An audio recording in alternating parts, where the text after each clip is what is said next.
પોરબંદરના સાંદીપની વિદ્યાનિકેતનના શ્રી હરિમંદિરમાં ભાઈશ્રીના સાનિધ્યમાં દીપાવલીની પર્વની ઉજવણી થઈ રહી છે, જેમાં ધનતેરસના દિવસે ભગવાન ધન્વંતરીના પૂજન અને રૂપ ચતુર્દશીના દિવસે હનુમાનજીની પૂજા અને સાંજે દીપદાન સાથે દીપાવલી પર્વની ઉજવણીનો પ્રારંભ થયો છે। આ ઉજવણીમાં ધનતેરસના દિવસે શ્રી હરિમંદિરમાં સાંજે ભાઈશ્રી અને મનોરથી પરિવાર દ્વારા શાસ્ત્રોક્ત વિધિપૂર્વક ભગવાન ધન્વંતરીનું પૂજન કરવામાં આવ્યું હતું, જેમાં ધન્વંતરી ભગવાનની પૂજા બાદ દીપદાન વિધિ સાથે દીપાવલી ઉત્સવનો પ્રારંભ થયો હતો। આ સાથે રૂપ ચતુર્દશીના અવસરે પૂજ્ય ભાઈશ્રી તથા મનોરથી પરિવાર દ્વારા શ્રી હનુમાનજી મહારાજની વિધિવત પૂજા કરવામાં આવી હતી, તેમજ સાંજે દીપદાન વિધિ સંપન્ન કરવામાં આવી હતી।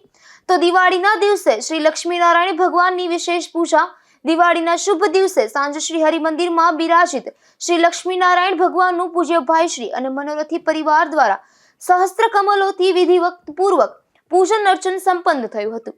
તો મંગળવારના રોજ શ્રી હરિમંદિરમાં શ્રી લક્ષ્મીનારાયણ ભગવાન સહિત સર્વ વિગ્રહોના દર્શન યોજાશે, જેના દર્શનનો લાભ સવારે 7:30 થી બપોરે 1 તથા સાંજે 4:30 થી રાત્રે 8 સુધી સ્વાભાવિક જનો લઈ શકે। સાંજે 4:30 થી 8 સુધી દીપોત્સવ સંપન્ન થશે, તેમજ સાંજે 7 વાગ્યે સાયન આરતી સંપન્ન થશે।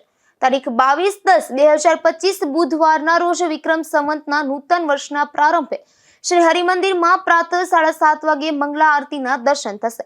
સાંજે શ્રી લક્ષ્મીનારાયણ ભગવાનને અર્પણ કરવામાં આવેલ અન્નકૂટના દર્શન યોજાશે। આ સાથે મધ્યાહનમાં અન્નકૂટની આરતી સંપન્ન થશે।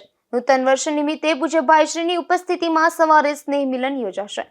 અશોક થાનકી, ગુજરાત ન્યૂઝ, પોરબંદર।